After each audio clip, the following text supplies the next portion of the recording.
Okay. So, hi. So today I'm going to talk about blockchain. Okay, so basically, what is blockchain? How am I going to say what is blockchain? Blockchain is basically something you put all your information in, and then different people have access to this information. um, so, oh my god, this is horrible. So other people can have access into this information, right? So as long as one person changes the information, everybody's information gets changes as well. So there are also so what this means is that it's decentralized, whereby all the information is stored on multiple devices. So this prevents hackers from easily accessing the information on the servers as they have to hack multiple devices. And then so technically it's almost impossible to hack, as once you hack finish, so let's say you have 10 devices, right? You have to hack at least 51% of those devices, meaning 6 or more. So let's say in the occasion where the hacker already hacks 3 out of 10 of the devices, the information on it changes, so he has to re-hack every single one again. So with that, it makes it almost impossible to hack unless they are really fast at it and have enough computing power. Okay, so from blockchain, right? It came up with the first cryptocurrency, which is Bitcoin. So this Bitcoin also helps to solve a problem we have while spending, which is called the double spending problem. So what is the double spending problem? The double spending problem is when two sides of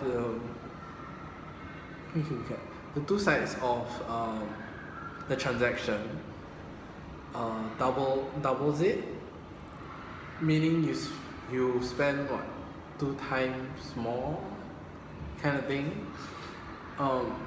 It's like you not checking whether you have done this already, but you already have done it. Yeah, and it's also validated by the proof of work system. What this means is the block with the most cumulative proof of work is the one that is always coming up on top. That is the copy that everybody must have. Right? Okay.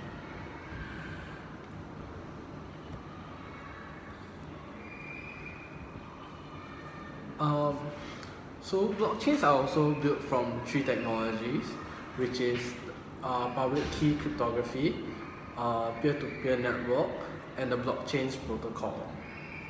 So as of late 2016, right, Bitcoin uses each transaction of the Bitcoin takes about 20 cents, and it only has about 7 transactions per second. And then these transactions can only have up to 80 bytes of data, which is why people tend to stray away from Bitcoin at the moment to go on to other cryptocurrencies.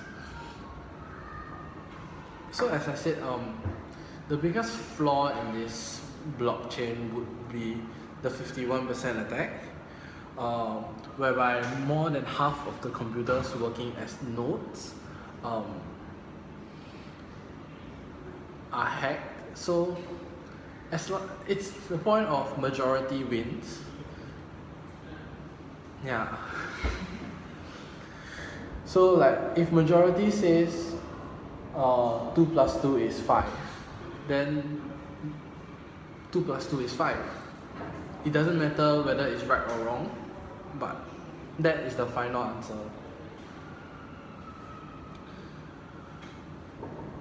So now we'll be moving on to smart contracts, whereby it's basically certain tasks turn into code. Let's say, okay, I'm gonna do this transaction over the internet, and this transaction only goes through when you pay me a certain amount of money. So let's say I want to buy a pen, which is $10 over the internet. Only when $10 gets sent through, the pen will belong to you. That kind of thing. So that's what a overall smart contract is.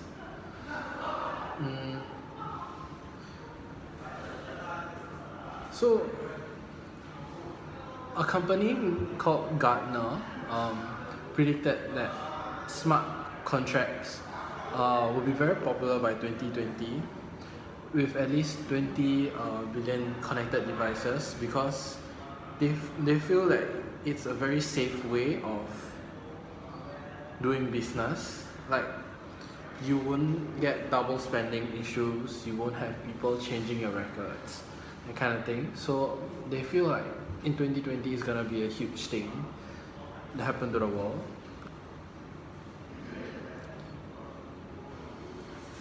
Blockchain also allows for a direct link between financial institutions to create links or bonds between each other. So because blockchain reduces the need of a third party, financial institutions can directly send money over to each other.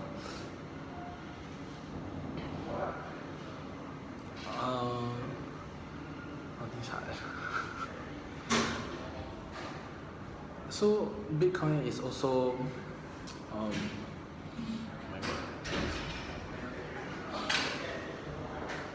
uncopyable digital code. Why? It's because it is immutable, whereby it's highly difficult to change the history of the database. Because each transaction, right, is hashed, meaning each transaction is hidden behind a line of code, which is almost impossible to hack, right? Yes. So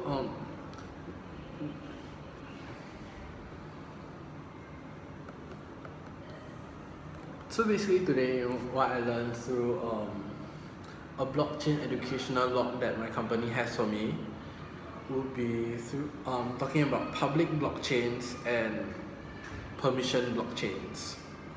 So what a public blockchain is would be something like Bitcoin, whereby anybody could become a node and then start mining or reading or changing the information on the block. While permission blockchains are only allow people who is in your approval list to edit the blocks or to do your cryptic hash and stuff like that. So an example of this permission blockchains would be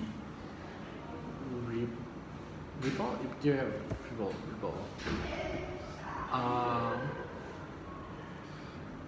Would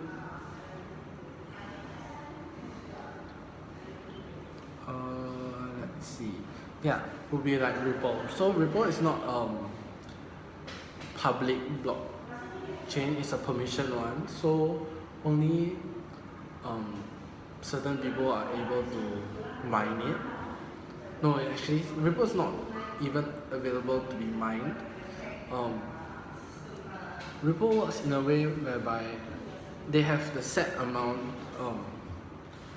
of coins available, but only sell away a portion of it. Okay, so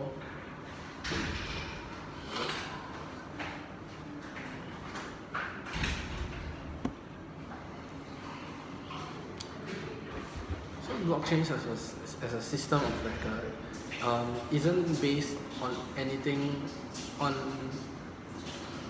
anything but just transactions, meaning it doesn't matter whether you're using a special account, whether your account has permissions or not. It's just based on the two people involved in the transaction. As an auditing system, it keeps the people involved information a secret. However, it uses your cryptic key to create a record of who has accessed the information exactly. So other than those two, blockchains also can be used as a platform for smart contracts where business logic can be turned into code to be authorized or rejected. So like I said, if you want to maybe you want to buy a house or you want to rent a house, and you do it through the internet through smart contracts, you will only get it after paying the money through the internet and following through some legal stuff. Only then you'll be entitled to that house or the percentage you wanted to buy into it.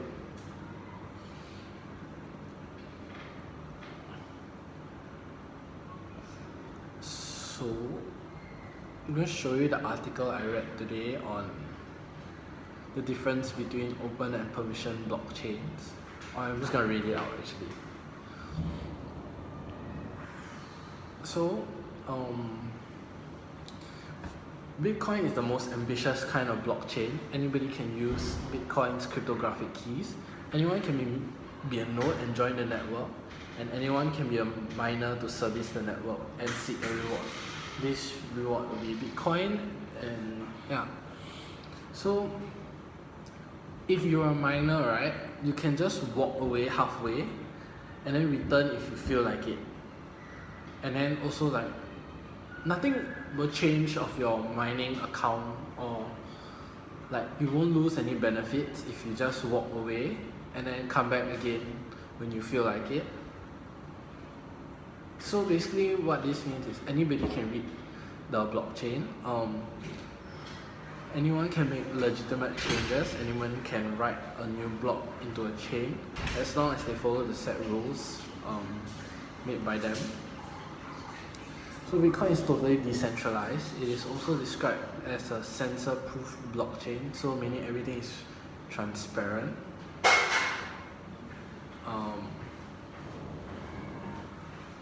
Everybody can see what you're doing on that chain. So for these reasons, that is why it is known as a public blockchain. However, that's not the only way to build a blockchain, as I said.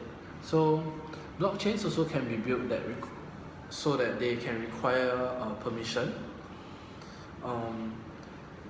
So these companies determine who will act as a transaction validator on their network, meaning who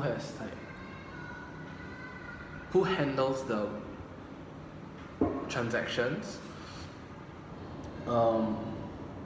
And then they also set who can serve the network by writing new blocks into the chain. So for example, Ripple is one of them. It made companies like CGI, MIT and Microsoft as transaction validators, while also building its own nodes in different locations around the world. So a blockchain developer may choose to make the system of record available for everyone to read, but they may not wish to allow anyone to be a node, serving the network security, transaction verification or mining. It's a mix and match situation that is reflected in the various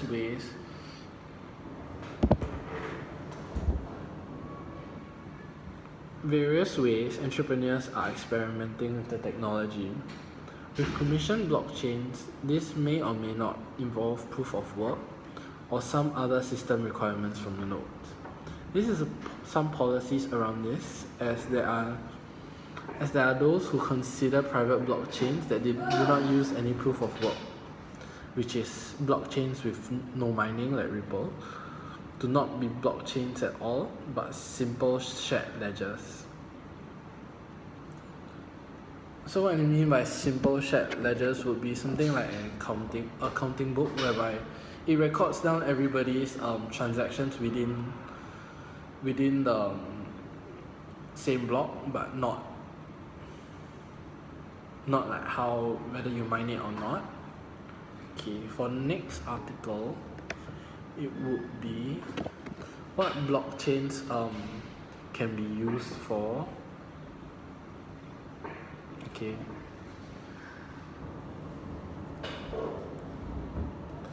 So blockchain technology, right, is a revolution in systems of record. Bitcoin is history's first permanent, decentralized, global, trustless ledger of records. Since its invention, entrepreneurs in industries around the world have come to understand the implications of this development. The nature of blockchain technology has got imaginations running wild, because the idea can now be applied to any need for a trustworthy record. It is also putting the full power of cryptography in the hands of individuals, stopping digital relationships from requiring a transaction authority for what are considered pool transactions, which is like third party, like banks and stuff. So currently in the world, maybe you want to send money across the world, you need to go to a bank whereby they will verify the transaction for you, and you may have to pay a fee. So with cryptocurrency, it just changes that. It could be free or a very low cost. So for sure there is a lot of hype. This hype is perhaps the result of how easy it is to dream up a high-level use case for the application of blockchain technology.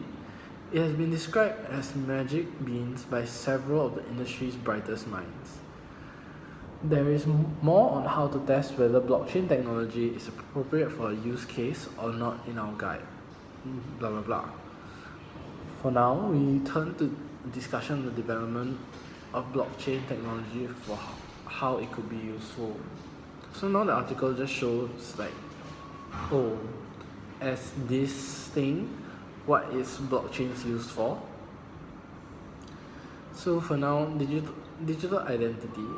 Cryptographic keys in the hands of individuals allow for new ownership rights and a bias to form interesting digital relationships. Blockchains provide an opportunity to establish a strong system for digital identity. Because once you create a blockchain, you have this cryptographic key, which belongs only when you make that blockchain. Okay, so because it is not based on accounts and permissions associated with accounts, because it is a push transaction, and because ownership of private keys is ownership of the digital asset.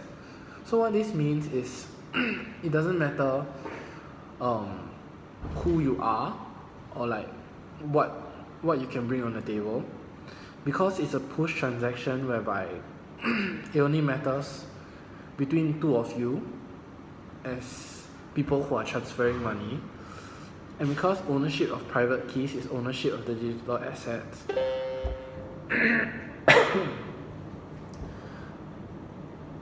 So meaning only like private key, because ownership of private keys is ownership of the digital asset.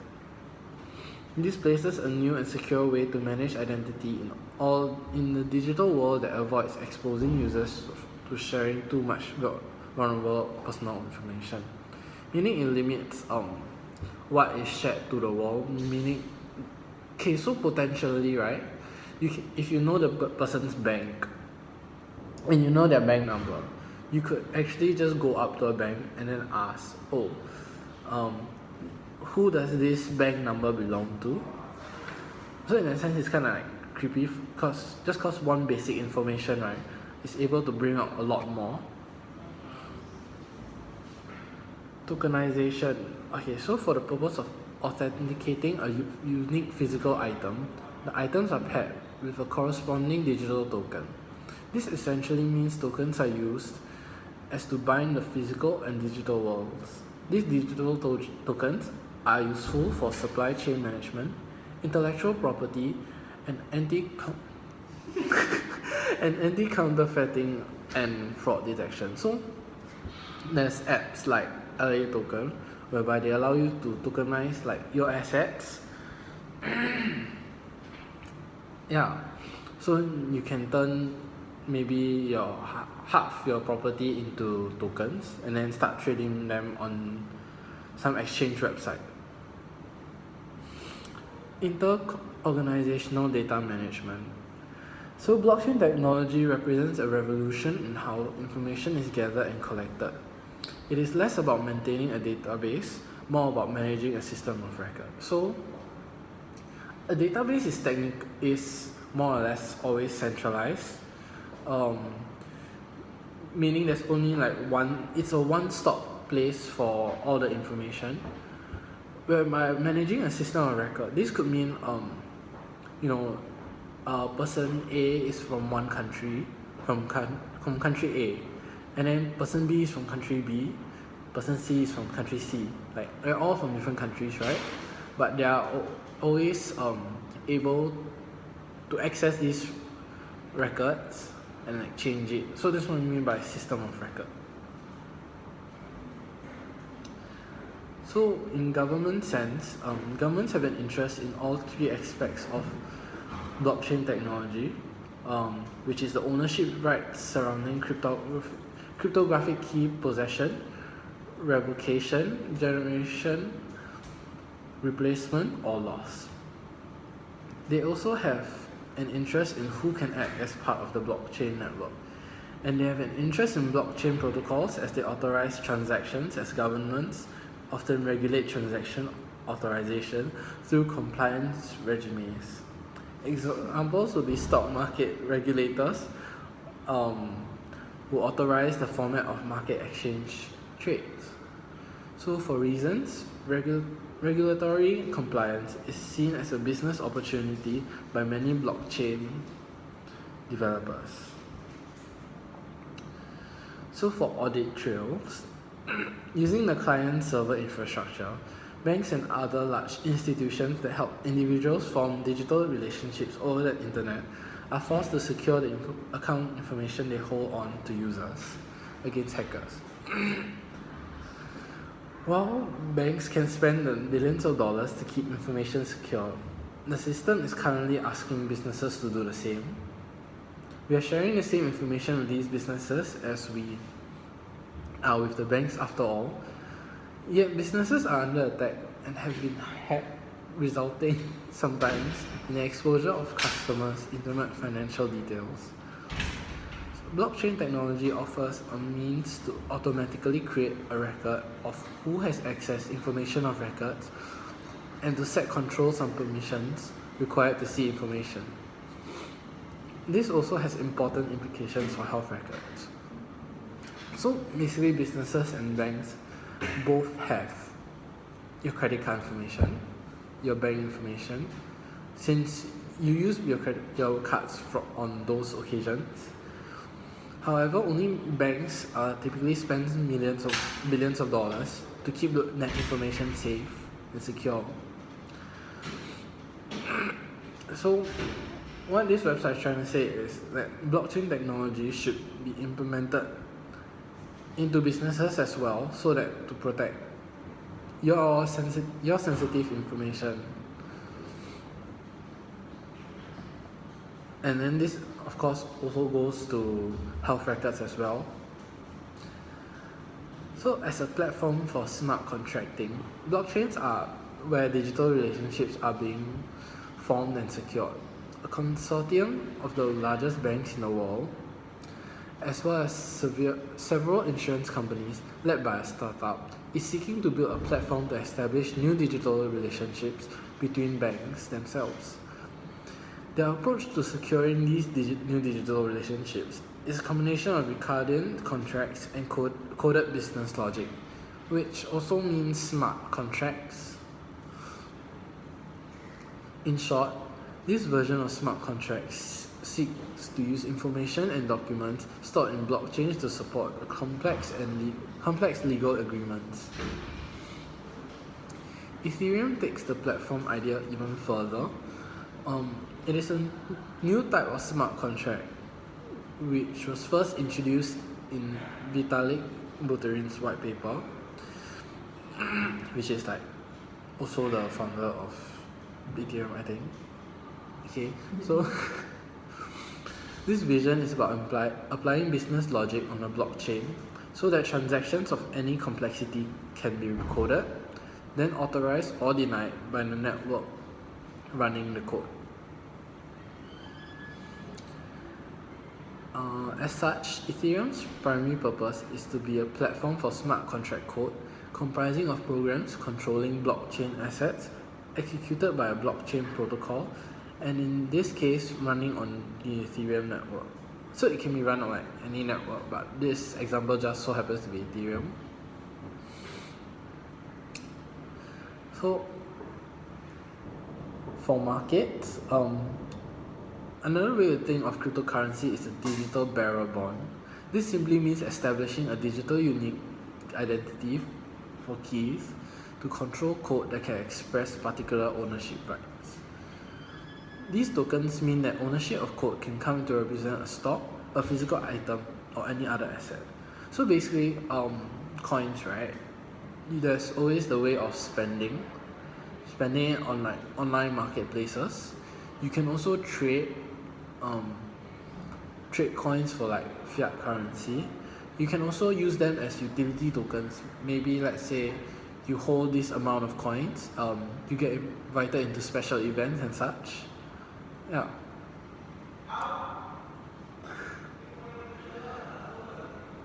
So for streamlining of clearing and settlement, in the world of stock trading, we often hear the term T+3, which is a trade followed by 3 days before the trade is accepted. There are non-blockchain ways to get this number down, but not without compromising security and risk. With blockchain technology, however, trade is settlement, and we have a trade plus zero equation, meaning like it's done immediately. So for automating regulatory compliance, beyond just being a trustworthy repository of information, blockchain technology could enable a regulatory compliance in code form, which means how blocks are made valid could be a translation of government legal prose into digital code, like turning business logic into codes, turning laws into codes, that kind of thing. In the case of banks, for example, this could mean improving efficiency in anti-money laundering compliance. Blockchain technology can be calibrated to do different things. Permit transactions or report transactions of a certain type according to exact rules. This means that banks could automate regulatory reporting or transaction authorization, which basically just means like reduce manpower at banks. So basically, in short, all of this work is allowing people to secure digital relationships that were impossible before. Data is being disclosed differently, secured differently, and recorded differently. This is changing digital relationships, creating the ability for them to be automated in code via smart contracts. Yeah, so basically you can turn like business stuff or like laws into code, and then it will be followed due to these smart contracts. Yeah, I hope you enjoyed like my life and stuff. Okay, bye. Finish. 30 minutes.